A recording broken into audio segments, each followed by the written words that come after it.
খালি ভাবতে পারছেন, যদি একবার এনপিকে 19-19 বা ব্যালেন্স কোনো খাবার দিয়ে যাক, বা এনপিকে 0050 স্প্রে করে যাক, বা গাছে অনুখাদ্য স্প্রে করে যাক, তাহলে গাছের চেহারাটা কতটা সুন্দর দারুণ হতে পারে। আর এই গাছগুলো একদম ছোট জায়গার মধ্যে রয়েছে, খালি পটের সাইজটুকু দেখুন, একদম ছোট্ট ছোট্ট জায়গার মধ্যে আমি কিন্তু গাছগুলো করেছি।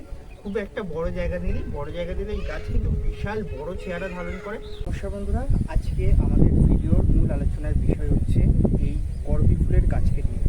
করবী ফুলের গাছ আমাদের প্রত্যেকেরই প্রিয় একটি ফুলের প্রজাতি বলা চলে। আমরা এরা ছাদ বাগানে গাছ করি, তারা আমাদের পছন্দের তালিকায় নিজেরা প্রত্যেকেই করবী ফুলের গাছ রাখি। বর্তমানে বাজারে বিভিন্ন ধরনের বিভিন্ন প্রজাতির করবী ফুলের গাছ পাওয়া যায়। আর এই করবী ফুলের গাছের পরিচর্যা কিন্তু খুবই সিম্পল। 3-4টে বিষয়ের প্রতি নজর রাখলে কিন্তু আমরা খুব সুন্দরভাবে করবী ফুলের গাছ করতে পারি। আর এই করবী ফুলের গাছ করতে গেলে আমাদের 3টে জিনিস মাথায় রাখতে হবে। সেই 3টে বিষয় নিয়ে আলোচনা করবো এবং করবী গাছের ওভারঅল পরিচর্যাও আজ তোমাদের সঙ্গে শেয়ার করব। এবং আজকে করবী গাছের মেন ব্যাপার যেটা হবে, প্রুনিং এবং গাছকে খুব তাড়াতাড়ি ঝাঁকড়া করবেন কীভাবে, সেটা নিয়ে আলোচনা করা হবে। ভিডিওটা পুরোপুরি ইনফরমেশনে পরিপূর্ণ হবে, তাই ভিডিওটা সম্পূর্ণ দেখার অনুরোধ রাখছি। নমস্কার বন্ধুরা, আমি অনিশ, তোমাদের প্রত্যেককে স্বাগত জানাই আজকের ভিডিওতে। তো আজকের ভিডিওর আমাদের যে আলোচনার বিষয় হচ্ছে করবী ফুলের গাছ। প্রথমত তোমরা নিশ্চয়ই জেনে গিয়েছো, এই করবী ফুলের গাছ নিয়েই আজকের ওভারঅল ভিডিওটা রয়েছে। করবী ফুল গাছে কী করে প্রচুর ফুল নিয়ে আসবে, কী করে গাছকে ঝাঁকড়া করবে, সুন্দর গ্রোথ কীভাবে নিয়ে আসবে, সম্পূর্ণটাই আজকে একদম ডিটেলসে বলবো। পাশাপাশি গাছে প্রচুর ফুল ফোটাবেন কীভাবে, সেটাও আজকে শেয়ার করব। ভিডিওটা স্কিপ করবেন না, সম্পূর্ণ দেখুন এবং ভিডিওটি ভালো লাগলে লাইক করবেন, যারা নতুন হয়েছে ফলো এবং সাবস্ক্রাইব অবশ্যই করবেন। চলুন একে একে শুরু করা যাক। এই গাছগুলো মোটামুটিভাবে আমি গত বছর প্রুন করেছিলাম, এইরকম সময় হবে আগস্ট মাসের পরের দিক করে। তো এতদিনের মধ্যে গাছগুলো খালি বেড়ে গেছে, দেখুন খুব তাড়াতাড়ি বেড়ে গিয়েছে। কিন্তু এই যে প্রচণ্ড বেশি লম্বা হয়ে গেছে, আমি কিন্তু এতটা লম্বা গাছ চাইছি না। গাছ হবে বুসি খাটো, যাতে গাছটি খুব ঝোপালো হয়, সেদিকটা আমাদের মাথায় রাখতে হবে।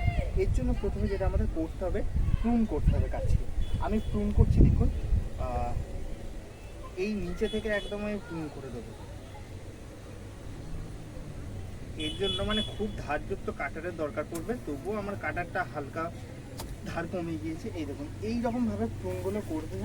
তো আমি প্রুনগুলো করে ডালপালাগুলো সাইডে রাখছি।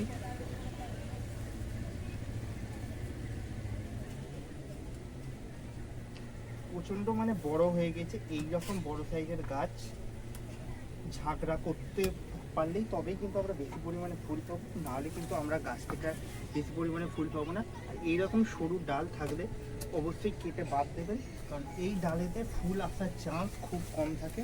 এই দেখুন জাস্ট খালি কীরকমভাবে কেটে দেওয়া হলো, এরকম পরিমাণটা আমাদের রুটে কেটে দিতে হবে। আর অল্প পরিমাণে কাটলে চলবে না, এখন হার্ড প্রুন করতে হবে। হার্ড প্রুন করলে যেটা হবে, গাছে প্রচুর পরিমাণে কিন্তু নতুন গ্রোথ দেখা দেবে। এবং গাছে এই যে কাটলাম এই অংশটা অবশ্যই ফাঙ্গিসাইডগুলো লাগিয়ে দেবেন। আর ফাঙ্গিসাইড লাগানোর সাথে সাথে গাছে যদি আর কোনো ব্রাঞ্চেস মনে হয় কাটতে হবে, কেটে দিতে পারে, না হলে কোনো দরকার নেই। এরপর গাছে কিন্তু খাবার দিয়ে যেতে হবে। খাবারটা প্রথমত দেখে নিন, এই হচ্ছে আমাদের খাবার। এখানে রয়েছে শিংকুচি রয়েছে সর্ষের খোল, রয়েছে হাড় গুঁড়ো, রয়েছে নিম খোল। ফুললি অর্গানিক খাবার। এই অর্গানিক খাবারটা দিলে এটা হবে ডিকম্পোজ হয়ে গিয়ে এটা গাছকে সমস্ত শক্তি প্রদান করবে। ফসফেট, নাইট্রোজেনের ভালো সোর্স, যেটা আমাদের গাছে প্রচুর পরিমাণ কিন্তু নতুন গ্রোথ নিয়ে আসতে সাহায্য করবে এবং প্রচুর ফুল নিয়ে আসতে সাহায্য করবে। চলুন এই খাবারটা গাছে কী করে ব্যবহার করবে সেটা দেখে নিতে হবে। প্রথমত টবের মধ্যে যদি কোনো আগাছা টাগাছে কিছু জন্মে থাকে, সেগুলোকে তুলে ফেলবেন। এরপর যেটা করবেন, গাছে মাটিটাকে একটু এইভাবে ঢিলে করে নেবেন। আমি দেখতে পাচ্ছি মাটিটা পুরোপুরি কম্প্যাক্ট হয়ে গিয়েছে। এই কম্প্যাক্ট মাটির মধ্যে গাছ কিন্তু বেশি দিন রাখা যাবে না, নতুন গ্রোথ আসার কিছুদিন পরেই গাছকে কিন্তু রিপোর্ট করতে হবে। তো এইভাবে মাটিটি কুচিয়ে আলগা করে নিচ্ছি দুটো টবের মাটি দিয়ে। তারপর কিন্তু আমি সম্পূর্ণ খাবারটা দিয়ে দেবো। আর এই প্রুনিং করার পর অবশ্যই গাছকে এমন একটা জায়গায় রাখবেন যেখানে দিনের অন্ততপক্ষে সর্বোচ্চ সূর্যের আলোটা পৌঁছায়। মানে আপনার বাগানে যে জায়গায় সবথেকে বেশি রৌদ্র থাকে সেই জায়গার মধ্যে গাছটিকে রাখবেন। এই হয়ে গেল আমাদের প্রুনিং এবং গাছে খাবার দেওয়ার ব্যাপারটা। আর এই কাটা অংশগুলোতে অবশ্যই মনে করে ফাঙ্গিসাইড লাগিয়ে দেবেন। ফাঙ্গিসাইড লাগাবেন একটু 1-1.5 ঘন্টা পর, কারণ এই কাটা অংশ থেকে কিন্তু এক প্রকারের জেল বা আঠা বেরোয়, যেটা গাছ নিজে থেকে কাটা অংশটাকে কভার আপ করার জন্য ব্যবহার করে। এই অংশটা কভার হয়ে যাওয়ার পর আপনারা ফাঙ্গিসাইড লাগিয়ে দেবেন। তাহলে ফাঙ্গিসাইড লাগালে ওই জেলের সাথে গলে গিয়ে বা আঠার সাথে গলে গিয়ে নষ্ট হয়ে যেতে পারে পড়ে গিয়ে। তাই বলবো অবশ্যই ফাঙ্গিসাইডটা লাগাবেন, কিন্তু একটু বুঝে শুনে। এরপর খাবারটা চলুন দিয়ে দেওয়া যাক। আর এই খাবারটা কিন্তু আমাদের আবার 2 সপ্তাহ পর ব্যবহার করতে হবে। খুবই সামান্য পরিমাণে খাবার দিচ্ছি, 2 চামচ পরিমাণ খাবার এই 10 ইঞ্চি প্লাস্টিক পটে থাকা এই করবি ফুলের গাছগুলোর জন্য।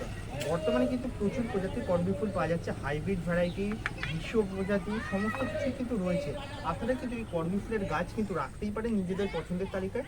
আর করবি ফুলের গাছ কিন্তু খুব সহজে কিন্তু ফুল পাওয়া যায় এবং প্রচুর ফুল পাওয়া যায়। যারা শুধুমাত্র ফুল খুঁজছেন বা গাছে প্রচুর ফুল চাই, সারা বছর একটা চিরসবুজ গাছ চাই, তারা কিন্তু এই করবি ফুলের গাছ করতেই পারে, খুব সহজে করা যায়। পাশাপাশি প্রচুর ফুল পাওয়া যায়। গাছের যত্ন খুবই সিম্পল, মাসে একবার এনপিকে 10-26-26 দিন, তাতেই গাছ ভরে ফুল এবং এত সুন্দর গ্রোথ। খালি ভাবতে পারছেন, যদি একবার এনপিকে 19-19 বা ব্যালেন্স কোনো খাবার দিয়ে যাক, বা এনপিকে 0-0-50 স্প্রে করে যাক, বা গাছে অনুখাদ্য স্প্রে করে যাক, তাহলে গাছের চেহারাটা কতটা সুন্দর দারুণ হতে পারে।